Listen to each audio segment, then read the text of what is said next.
So it is moi moi season. The weather is cold and we need hot moi moi and akara. And I'm here showing you how I make my moi moi in bulk. I peel my beans, I soak it for 1 hour, and I prepare my moi moi pouches. And when they are ready, I go ahead and mix my moi moi, the pepper, the stock cubes, everything, making sure it is at the right quantity.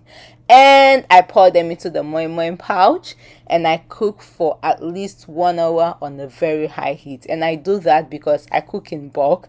I can't be checking one by one. So I am sure in 1 hour and on high heat it is ready, and I've never gotten any complaints. So when they are ready, we bring them down and we prep them to be taken to our dear customers. Happy Moi Moi and Akara season. Full video coming soon. See ya.